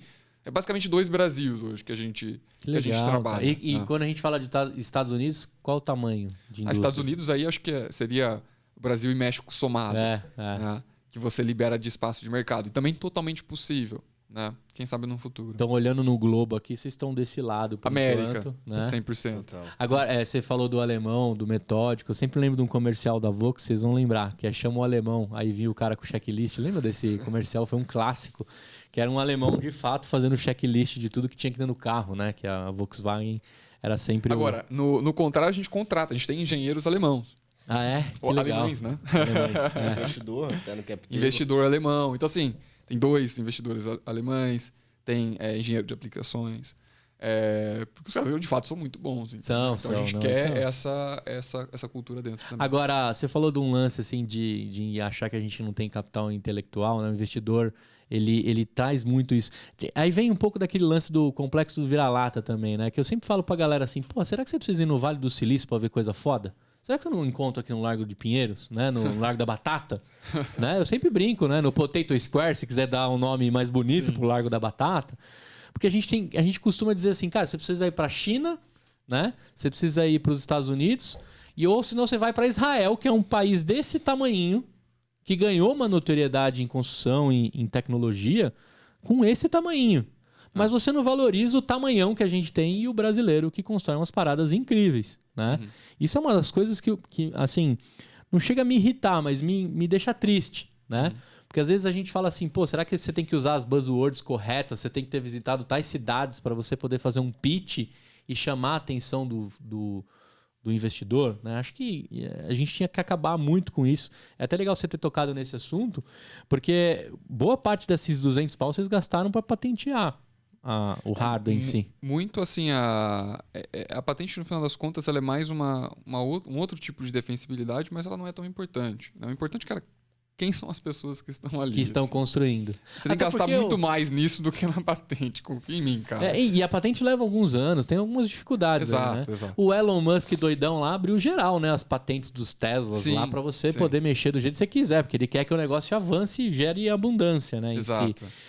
Eu toquei nesse assunto porque do mesmo lance que você falou que o alemão prefere reconstruir ali, etc., vinha daquele espionagem, né, industrial. Lembra disso? Que, pô, para você entrar num chão de fábrica de uma indústria automotiva, assim, sei lá quantos protocolos você tinha que passar. Né? Acho que isso tá acabando também, ou continua ainda esse segredo? E, cara, isso tá acabando bastante. Eu acho que hoje a execução é muito mais valorizada do que, de fato, que patente que você tem ou não. Até porque a gente aprendeu que algumas patentes, né? Tinha até empresas que tinham e não utilizaram e foram engolidas aí com clássicos da inovação. Agora eu queria entrar no lance o seguinte, eu vou começar pelo Léo, né? Cara, visto que tem um software, tem um hardware, como é que vocês cobram isso? Como é que vocês ganham dinheiro? Como é que vira receita toda essa parada? O nosso modelo, né, Hardware Software as a Service, então é uma mensalidade, né? Então a gente cobra por ponto monitorado, né? Então, e o valor mensal que a gente cobra por ponto monitorado engloba tudo isso. Conectividade, armazenamento dos dados, a disponibilidade dos dados, né, os alertas em tempo real. Então está englobando toda a solução, hardware e software, né? A gente tem um valor mensal ali por ponto monitorado que vai englobar tudo isso. É assim que é. A partir de quanto a gente pode falar que tem aí nos contratos? Não precisa padronizar, tá? É só uma estimativa. A gente está falando de R$300 por mês por dispositivo, né? Legal. Que dependendo da máquina e da indústria, isso não vai dar nem 1% do valor que ele gastaria na primeira parada que essa máquina der. Exatamente. Não só o valor do custo de reposição, né, de peça, mas também de hora parada, né? Quanto que custa, sei lá, uma hora de uma indústria automobilística parada, indústria de alimentos. Isso se paga por um mês com vocês, se paga por décadas, né? A solução. Gente tem diversos casos já de payback, de ROI, assim, bem expressivo. Astronômico. Dos nossos clientes, em 3 meses de projeto, né? 3 meses o cara pagou a solução 3 anos, entendeu? Isso que eu fiquei pensando aqui, pô, dependendo de quantos pontos eu tenho, máquina e tal, mas dentro de uma parada de 1 hora, o profissional que mexe naquela máquina já é caríssimo se você tiver que chamar ele, né? E esse valor ele vai caindo, né? Conforme a indústria vai adicionando mais pontos. Então o valor por dispositivo, o valor unitário por mês ele cai. É um incentivo para que aquele cliente tenha mais máquinas monitoradas, né? Então a gente fala, olha, você está olhando para X máquinas críticas, mas se você estiver olhando para 5X, a solução é muito mais atrativa. Que legal. E agora, como investidor aqui, não que eu tenha dinheiro, tá? Mas estou fazendo aqui na minha cabeça, né? 290 mil indústrias no México, 300 mil no Brasil, 600 mil, mais o que tem os Estados Unidos, cada uma com X máquinas. Pô, tem um mercado aí, um oceano maravilhoso para você enfiar esse hardware em tudo que é lugar, cara. Exato, assim, o mercado é indiscutível, né? Ele é gigantesco, todos os investidores sabem. O ponto é, como que você vai fazer a penetração nesse mercado que historicamente vem sendo dominado pelos incumbentes fabricantes alemães de 1000 anos de história, entendeu? Então esse é o ponto. Como que você faz a penetração mais efetiva que esses caras? E como é que uma China também não aparece com um monte de dispositivo, de coisas que podem prometer a mesma coisa, mas não com a mesma carinho, acompanhamento e gestão que vocês oferecem? Como é que vocês lidam com China também podendo aparecer com alguma coisa? Cara, China realmente não é um problema, né, como a gente pensa, porque o mercado chinês é vender SKU. Né? Você quer vender sensor e se livrar de responsabilidade, cara. Então, quanto mais sensor saindo, melhor para mim. Então, assim, mas, cara, isso não isso não atende, entendeu? Não adianta você assim, o problema de você vender um sensor, por exemplo, vende um sensor de temperatura, vende um de vibração, tá?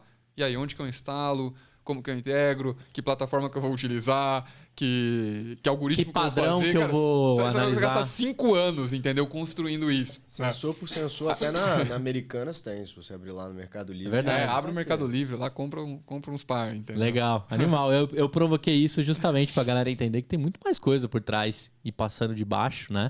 Exato. Principalmente análise de comportamento que você traz das outras startups, né? A predição, a construção disso.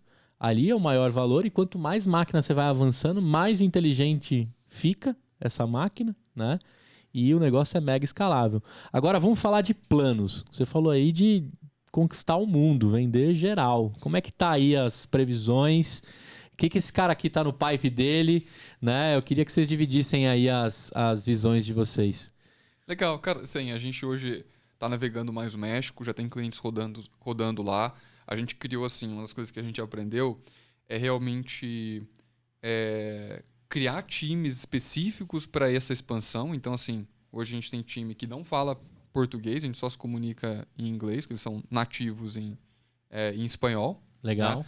Justamente desde o do SDR ao Account Executive, ao Customer Success, todos eles nativos, vindo do México ou países adjacentes para... Que legal. E assim, eles têm uma liberdade de poder operar isso e de poder, né, fazer alguns ajustes de produto, de persona. É porque, cara, o erro da internacionalização, que assim, não é uma coisa romântica, cara. Você pode fazer um cliente, 2 clientes, 3 clientes para colocar no seu site que você está no México, mas isso não é internacionalizar, entendeu? Sim. Internacionalizar é como que a gente faz 5 milhões de receitas ano no México, para começar, assim, entendeu? Para ficar legal. Como que faz isso, cara? Então é uma outra estrutura, é uma outra equipe e é difícil pra caramba. Eu fico imaginando o quão difícil é dentro do segmento de vocês. Como é que encontra outros 3 malucos igual vocês? Porque, na verdade, quem vai representar vocês precisam ter tanto sangue e loucura para desbravar o México também lá, né? Claro, como a gente acaba se duplicando em tempo, assim. O Léo hoje atua muito nesse funil, vai lá, fica 3 meses. Tá gastando espanhol, né, Léo? Tô fazendo as aulas já. Mas aí é um push pro time também, né? Pro nosso time aqui, Brasil, né?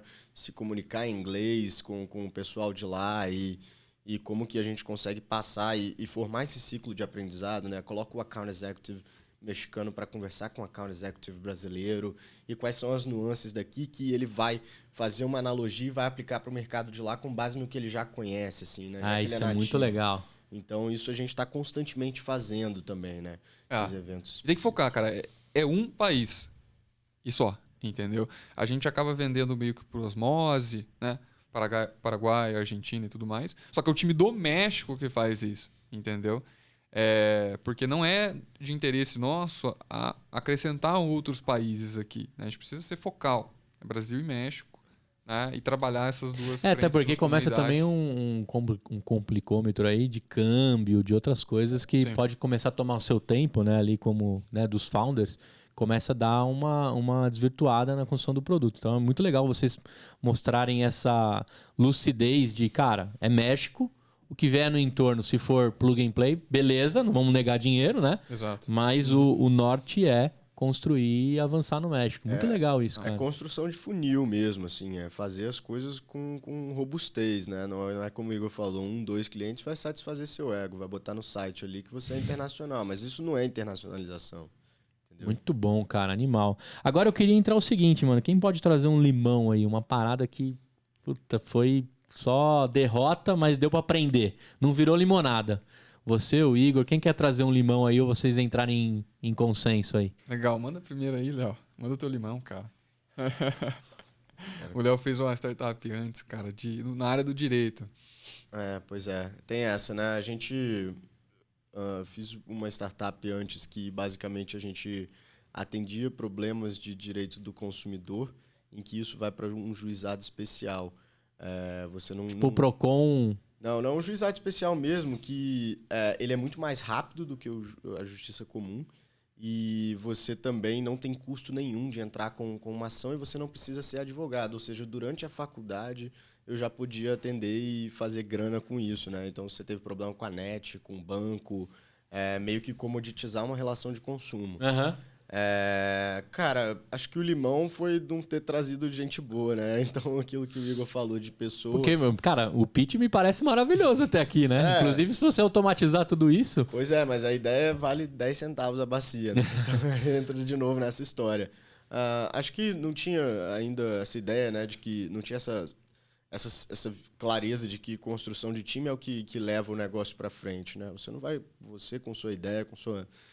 aquela bacia de ideias não vai chegar a lugar nenhum. Aprendi bastante coisa, né, de como lidar com pessoas, construir time e tal, mas o negócio acabou não dando certo ali. A gente não conseguiu escalar, não consegui... porque você tem muito da dor que você está resolvendo, mas você vai criando outras áreas, né? E você precisa de pessoas que fariam melhor do que você faz naquele aspecto ali. Por isso que um líder existe, né? Uhum.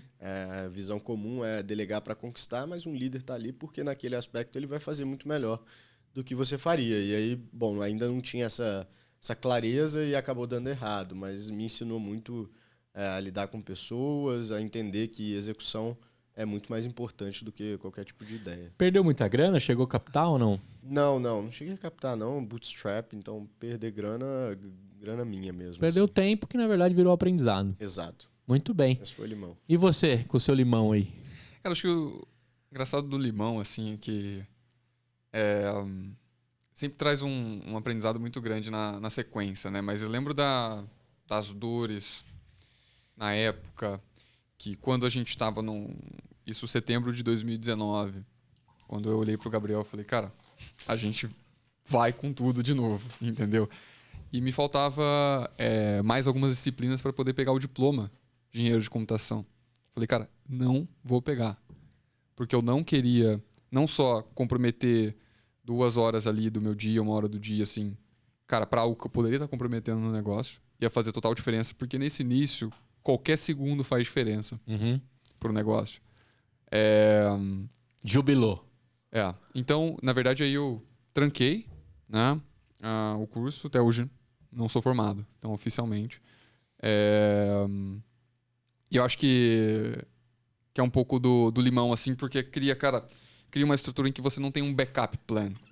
A gente vê muitos empreendedores que, sei lá, putz, eu tô fazendo meu mestrado e fazendo minha startup junto, cara, não vai funcionar.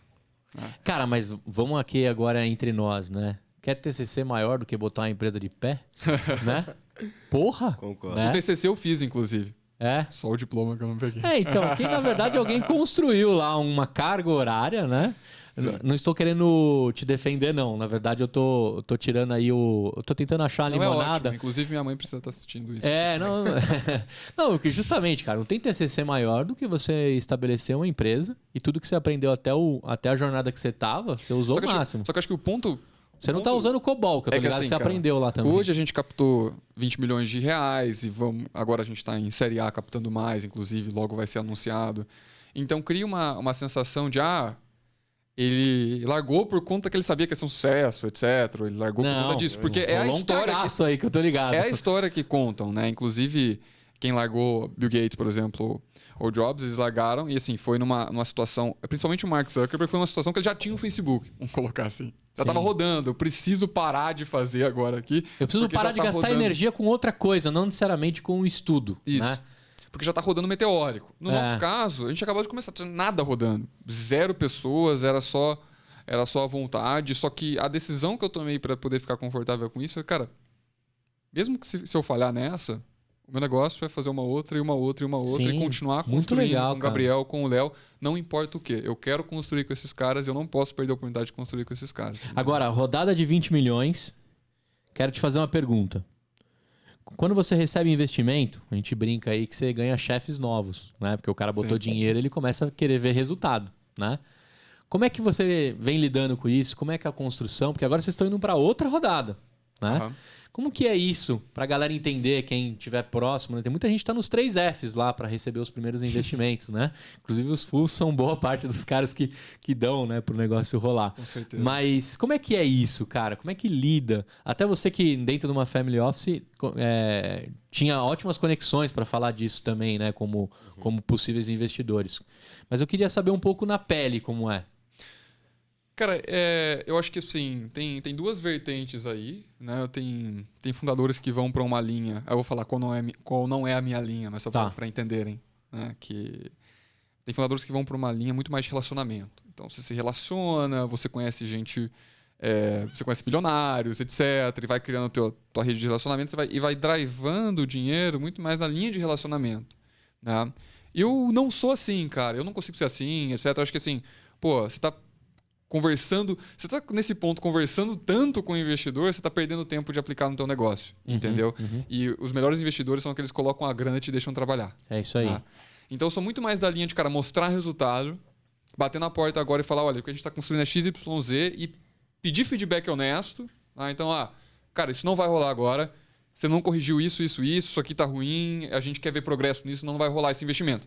Voltar depois de 6 meses e falar, cara, fiz acontecer, né? Ou tentar fazer acontecer. Dá uma olhada no que eu consegui. E aí mostrar esse progresso. E foi assim que a gente conseguiu os nossos investimentos. Que legal. E isso também puxa muito, né? Isso é legal, que você se desafia também, né? Exato. Eu tenho algumas dificuldades como founder também, que chega um momento que o ser humano ele procura uma forma de se acomodar, né? Não estou dizendo que eu sou acomodado, né, gente? Mas, pô, na primeira chance ali, o seu corpo vai se adequando. Se você não tiver algo para mostrar, para se provocar, né? Por isso que é bom ter sócios também que estão aí trazendo os números, né? Como vocês têm cientistas de dados, o número deve ser o tempo todo ali, as OKRs bem perseguidas e etc. E para quem está começando, Gu, acho que, assim, do mesmo jeito que a gente falou que teve que quebrar contrato, tem que tomar muito cuidado com o investimento que vem torto aí, né?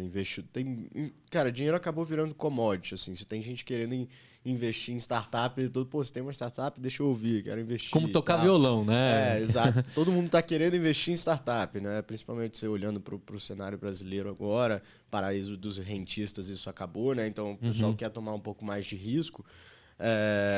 Mas tem que tomar muito cuidado com isso. Se realmente aquela pessoa, igual o Igor falou, né? Investidor bom é aquele que te dá o dinheiro e te deixa trabalhar, cara. E é responsivo. Em boas condições. Exato, e é responsivo quando você tem alguma dúvida, algum pedido, né? Pô, consegue me ajudar nisso aqui, cara? Nossos primeiros investidores nos ajudaram lá com espaço para colocar sensor em prédios comerciais e tudo mais, então isso foi muito importante.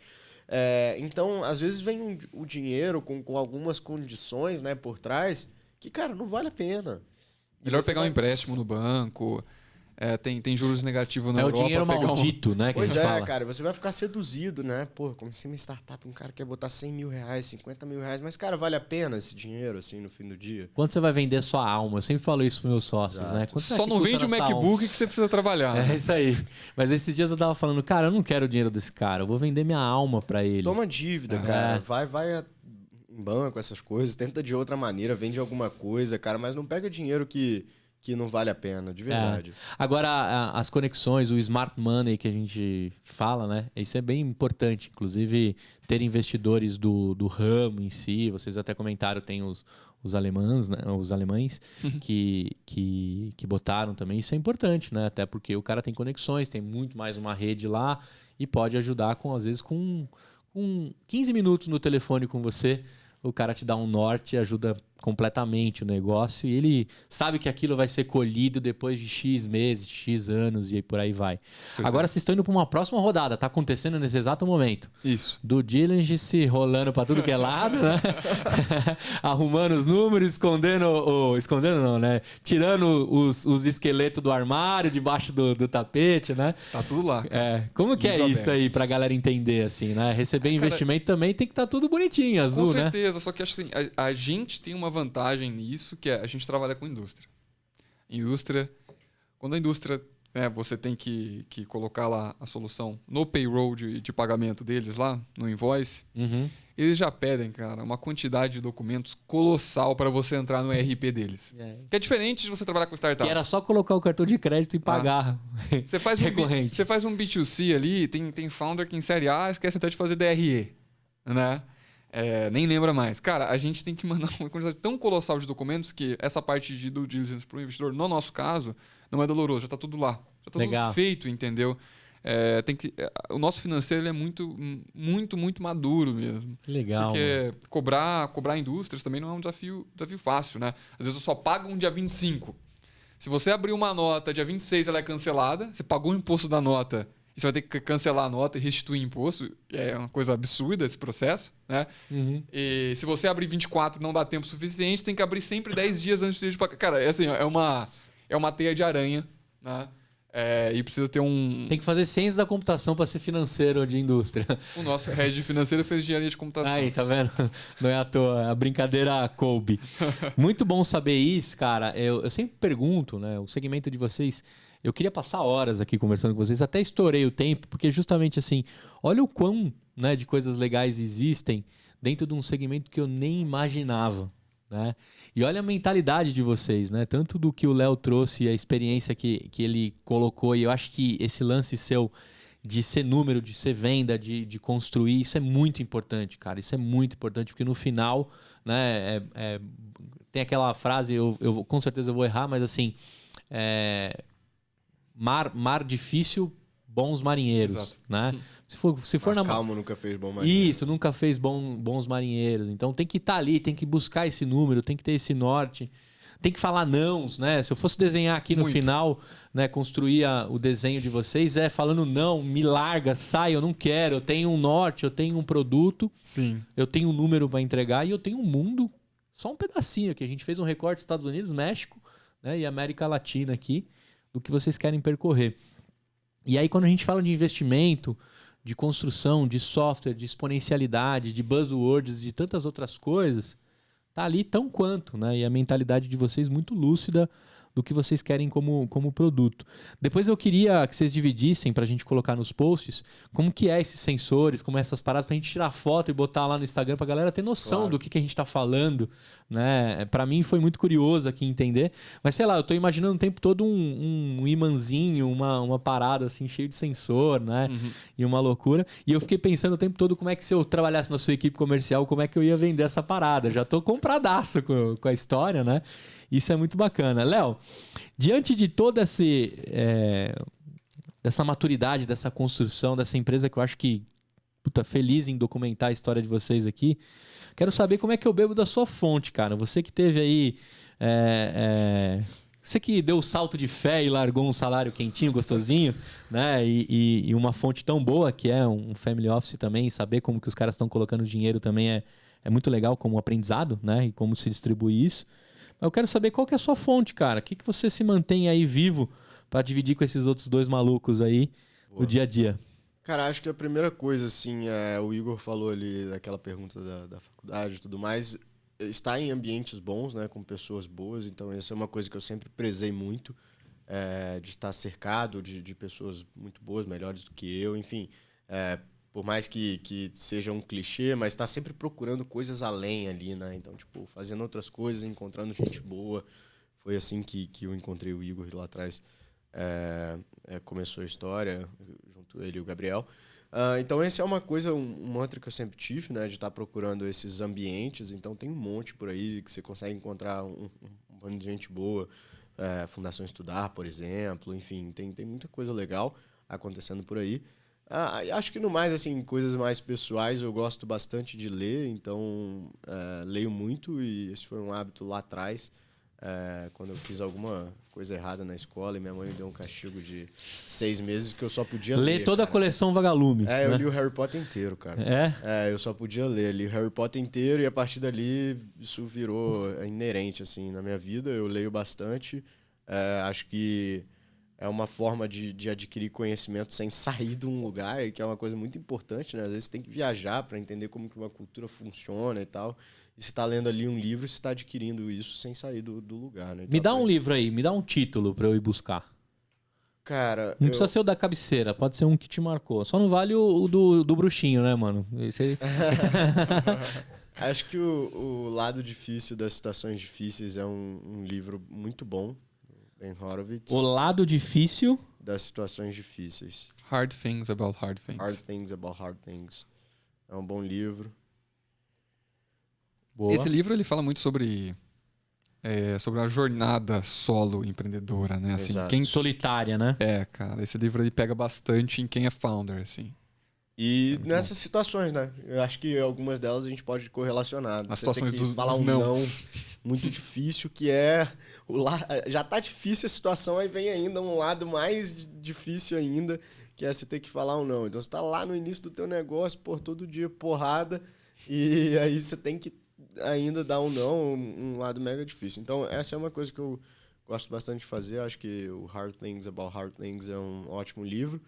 E esporte, cara. Eu gosto muito de fazer esporte, qualquer um esporte. Legal. Assim, sempre que tem alguém lá no final de semana mandando no canal do Slack, que a gente tem lá na empresa Esportes, para fazer alguma coisa, eu tô dentro. Legal. Acho que me ajudou bastante a lidar com frustração, essas coisas, aprender que, né, execução vale muito mais. Pode ter uma ideia que você vai bater na bola com a raquete assim, mas o treino todo dia de você batendo na bola lá é muito mais importante do que qualquer ideia. Então, acho que é isso. De Léo é isso, cara. Muito bem. E você, Igor?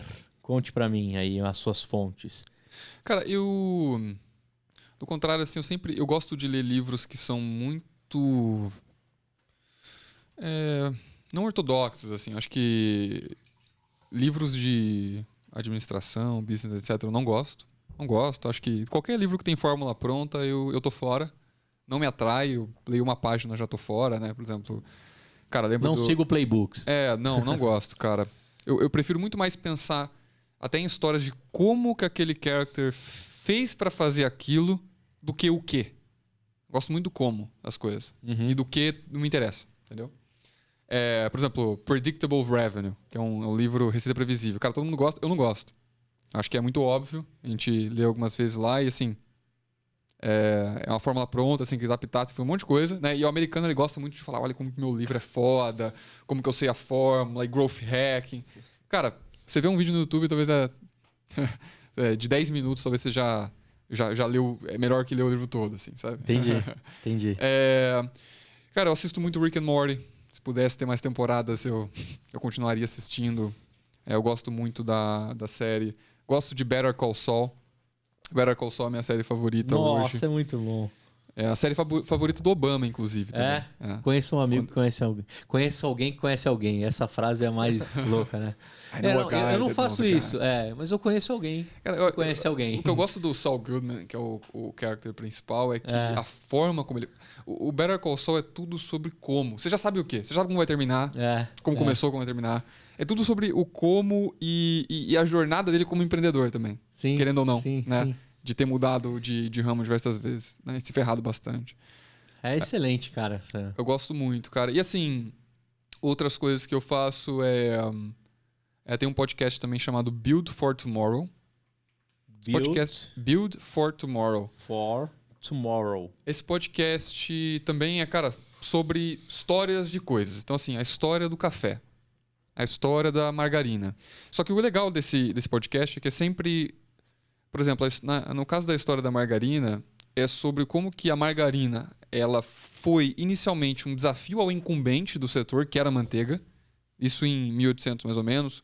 Época de guerra, tinha que fazer um substituto à manteiga. Para poder carregar isso e alimentar os soldados, etc. Fizeram uma competição para ver quem faria um substituto à manteiga. E a margarina foi extremamente rejeitada. Só que o maluco da margarina é que, assim, hoje se eu pergunto pra minha avó, ela só come margarina Becel. Porque manteiga entope a veia, entope a artéria. Só que se você pergunta pra um millennial, só come manteiga. Porque margarina é artificial. Manteiga ghee. Porque margarina é artificial, é corante, não sei o quê. Então, assim, cara, todas as evoluções de como que a margarina foi odiada e amada, e odiada e amada, né? Pra até chegar ao mercado. Só que o legal da margarina é que ela foi... Às vezes a gente fala, as indústrias grandes falam muito sobre... a gente pensa que elas querem desburocratização. A gente pensa que quem quer isso é a startup. Indústria grande, uma vez que está lá, cara, ela quer burocratização das coisas, que foi o caso da manteiga. eu não quero que uma margarina seja tão fácil de acessar o mercado. Eles proibiram a manteiga em 1900, mais ou menos, em Wisconsin, nos Estados Unidos. Proibiram a manteiga de ser... A margarina, desculpa, de ser pintada de amarelo. Então só poderia ser pintada de preto, ou cinza, ou rosa. E aí o jeito que eles fizeram para burlar isso, a indústria da margarina, para burlar essa regra que era o lobby da indústria da manteiga, do establishment da época, foi oferecer um saco de manteiga com um saquinho de corante grampeado junto com a margarina. E aí... Tipo, você pinta em casa só. Exato, porque aí isso você conseguia bypassar a legislação e era possível. Então você abria aquele saco de margarina, abria o corante, e aí tem gente lá nos Estados Unidos que até hoje acha que eles estavam fazendo manteiga. Olha que louco. Eles pintavam a margarina, eles perguntavam: o que você está fazendo? Eu estou fazendo manteiga. Né? E misturando as duas coisas.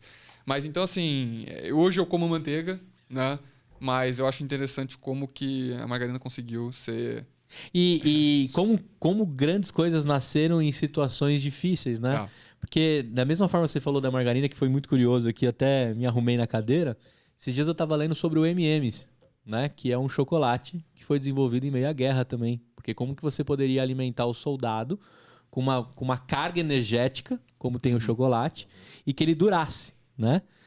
O M&M's ele não derrete tão fácil na sua mão, né? O M&M's original, né? Os outros lá eles derretem, né? Inclusive vira uma bagunça. Mas aí tem lá que ele foi construído em meio à guerra, né? E se tornou o chocolate mais querido dos soldados e depois de todas as populações. E hoje é uma baita marca, vende, né? Até telefone os caras vendem lá e dispensers e tantas coisas. E foi construído diante de uma dificuldade, né? Dificuldade essa que estamos vivendo agora atualmente, né? Ontem eu estava vendo uma reportagem do Telegram e todas as dificuldades aí com relação à Rússia e Ucrânia. E de alguma forma, como... Esses dias eu estava conversando aqui, a gente está com dificuldade de potássio. Né? Então, comecem a comprar banana que nem maluco aí, porque vai faltar potássio, porque a Rússia é uma das grandes...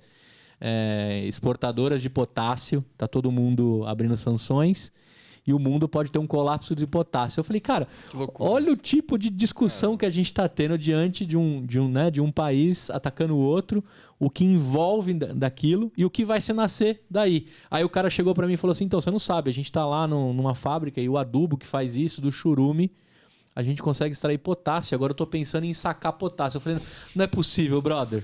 Você já tá descolando um jeito de resolver o potássio. Ele falou, já, vai faltar. Eu já tô construindo aqui no Brasil com churume de composto, né? De adubo. Então, pra gente entender aí se dá pra tirar alguma coisa positiva, né? De situações como essa, que são péssimas, mas como a necessidade também faz... né, a construção. Obrigado por ter trazido o lance da margarina. Então eu encontro lá no Built for Tomorrow. Tem que manjar de inglês, né? Tudo em inglês. Mas o inglês é gostosinho de entender assim ou é sinistro? Não, é bom, cara. É tipo o xadrez verbal dos Estados Unidos, assim, os caras ou não? Eu acho que é um pouco mais leve. Mas... muito bom. Mas de fato, precisa manjar. Legal. Vocês também escutam a Master of Scale? É muito bom também. Já escutei. Bem legal. Muito bom também, com o founder do LinkedIn, né? Caras, o que vocês acharam de gravar aqui o EmpreendaCast? Cara, muito massa. Uma experiência descontraída, porque a gente vai emendando uma história na outra e vai contando sem roteiro, sem... E vocês podem voltar, mesmo. Porque vai ter outra história daqui a pouco. Maneiro. Né? Falar com um amigo curioso no final. É isso aí. Muito bem. Fiquei muito feliz com tudo que vocês trouxeram. Eu queria ressaltar os pontos aqui que eu achei muito bacana. A lucidez, o foco, a construção, o tamanho do problema que vocês estão resolvendo, como estão resolvendo. Eu acho que aqui para o sonhador e para a sonhadora que escutou aqui, que é como eu chamo os nossos ouvintes, né? Que a gente não deixa de sonhar, né? Mas a gente aprendeu aqui que a ideia é 10 centavos a bacia, né? Não adianta você ter um monte de ideia. O que você está pensando agora, mais 7 pessoas estão tendo a mesma ideia e vai vencer quem executa, quem procura, quem percorre, quem constrói. Focos, né? Largar alguns ossos. Talvez você está em um momento que você não quer largar um osso, mas pode estar dificultando demais o seu negócio. Isso vale para você que é dono de uma pizzaria, de uma hamburgueria, de uma startup, de um software. Será que esse osso que você não larga não é o que não te deixa crescer? né? Os caras explicaram aqui, pô, 5 pessoas sendo mantidas, contratinho delícia, botando no site, né? O pitch de vendas alinhadíssimo com quem eles forneciam, mas os caras tiveram que ir lá falar, não quero, está sendo tóxico para a construção do meu produto. Então, acho que aqui tem uma mensagem muito importante para o momento que você está aí como empreendedor, como empreendedora. Será que você não tem que dar alguns nãos, mesmo que seja um sorrisinho amarelo, né? Para depois não roxear, que a gente fala, né? Para depois não fale sims amarelos para depois não falar nãos roxos, né? Minha mãe sempre falava isso para mim. Então, vê se esse momento não é o seu. Acho que aqui tem um grande aprendizado. Construção de software, foco no produto e principalmente, né? Encontrar a persona. Né? A gente falou o tempo todo aqui, e se você escutou até o final e você é um gestor de manutenção e entendeu que esses caras vestiram o sapato de vocês de fato para resolver o problema, quer dizer que realmente eles estão no caminho correto. Né? Então, deixa aí o seu comentário. Para a galera procurar vocês, quais são as redes que tem que conhecer um pouquinho sobre a empresa e um pouquinho sobre vocês? Onde vocês estão mais ativos? Qualquer lugar, com certeza, LinkedIn, Instagram, assim, nós temos o Traction em todas as mídias, então é só digitar Traction ou Traction, assim, não tem nenhuma... T-R-A-C-T-I-N. C-T-I-A-N. A-N, tá vendo? T-R-A-C-T-I-A-N. Muito Exato. bem. Só procurar em todas as redes. Cuidado com o corretor automático, que às vezes corrige para Traction com o no final. Entendi. Muito bem. E lá no LinkedIn, Igor Marinelli com 2 L's. Exatamente. E Leonardo Vieira. Isso. Muito bem. Os dois estão lá e nas redes sociais é só pesquisar. Se a galera quiser trocar uma ideia, chegar mais, com certeza, mais pode perto. mandar um chat. Tem oportunidades em aberto lá? Estão contratando? Muitas. Tem mais ou menos 30 vagas abertas. Que legal, cara. Do que ao que tá contratando? Todas as áreas a gente está Tá precisando de podcaster ou não? Tô brincando. Estamos. Na dúvida estamos, né? Estamos. A gente tem bastante video producer. A gente produz também conteúdo mais em formato vídeo do que áudio, mas depois a gente pode conversar. Né? Legal, muito bom. Qual que é o site pra galera se candidatar lá? Também traction.com. Muito bom. Legal, caras. Adorei, de verdade. Puta, delicioso conversar com vocês. Eu sempre mostro pra galera aqui como é que o meu caderninho vai ganhando vida, né? Conforme eu vou aprendendo. Isso aqui vale ouro. É um MBA gravado aqui. Né? Eu falo pra galera que isso aqui vale muito mais que vários diplomas que a gente vai deixando no caminho. Porque tá os aprendizados, tá os conhecimentos. E principalmente, cara, vocês vieram aqui pra compartilhar. Eu acho que isso é a parte mais nobre de você fazer conteúdo. Né? Como é que você compartilha? Para onde você acha que chega esse conhecimento? E tem algumas marcas também que acreditam nesse projeto. Eu queria fazer um merchan agora meio Milton Neves, para vocês conhecerem aí quem apoia o EmpreendaCast. O primeiro é o seguinte, jurídico por assinatura. Você que é advogado, 2 advogados se juntaram e falaram assim, cara, vamos pegar tudo que a gente aprendeu e vamos vender como serviço. Então, a partir de R$ 299 por mês, você tem assessoria jurídica para sua startup. Desde fazer aquele mútuo conversivo, sabe? No comecinho, que o cara põe uma grana, rola um mútuozinho, perigoso, com aquelas cláusulas leoninas, né? Que a gente brinca. Eles já começam a te ajudar a partir de R$ 299 por mês. Então, juridicoporassinatura.com. A outra empresa que me ajuda muito é a Integrale Soluções Empresariais. Desde o BPO financeiro para resolver um trecho ali que você não quer ter problema e quer uma equipe competente, até a incubação de startups, tudo que o Thiago e a galera lá estão fazendo da integralesoluções.com.br. Tem a Fit Anywhere, que é um software de um rabino mais maluco que eu já conheci, já gravei aqui. O cara fez um aplicativo que você malha de qualquer lugar, com aulas, inclusive escanear. Sabe, você chega naquele hotel que você ficou lá em Vitória, que agora você vai na casa dos seus pais, né? Quando você visita Vitória, você acaba ficando lá, que eu sei. Mas quando você vai num hotel lá no México, aí tem aquele equipamento que você não sabe como aquilo funciona, a Fit Anywhere te ajuda até passando um treino de como é que você se mantém ali com saúde. Então, Fit Anywhere e também Bluefields, aceleradora, né? Eles chamam de foguetes para empreendedores. Então, eles têm lá, apesar de você não gostar dos playbooks, eles têm o próprio deles lá para auxiliar a sua startup, conectar com mentores e dar uma acelerada no seu negócio. Seja qual for o ramo, né? A Bluefields pode te ajudar. E por último, que eu vou presentear vocês é com a do link bio. Os caras fizeram um mini site na bio do Instagram, desde construção e captação com newsletter até lojinha pronta em minutos. Você coloca todas as suas redes, tudo bonitinho. Inclusive, se a galera for procurar lá onde está vocês e onde encontrar, você pode fazer um mini site dentro da bio das redes sociais com idolink.bio. Quer entrar no grupo de sonhadores? idolink.bio/empreendacast. Tem todas as minhas redes lá, inclusive como é que você entra no grupo de sonhadores. Caras, feito e pago o leite das crianças, quero agradecer imensamente vocês. Que papo maneiro. E quero convidar vocês numa volta. E se vocês pensarem em algum nome de algum founder ou de alguma founder que precisa estar aqui, por favor. Eu costumo a acompanhar a malha de indicações baseado em quem sentou aqui. Perfeito. Beleza? Valeu, Gu. Obrigado. Naquela câmera ali pode dar tchau pra galera. Valeu, pessoal. Pra você que ficou até aqui, um forte abraço e tchau!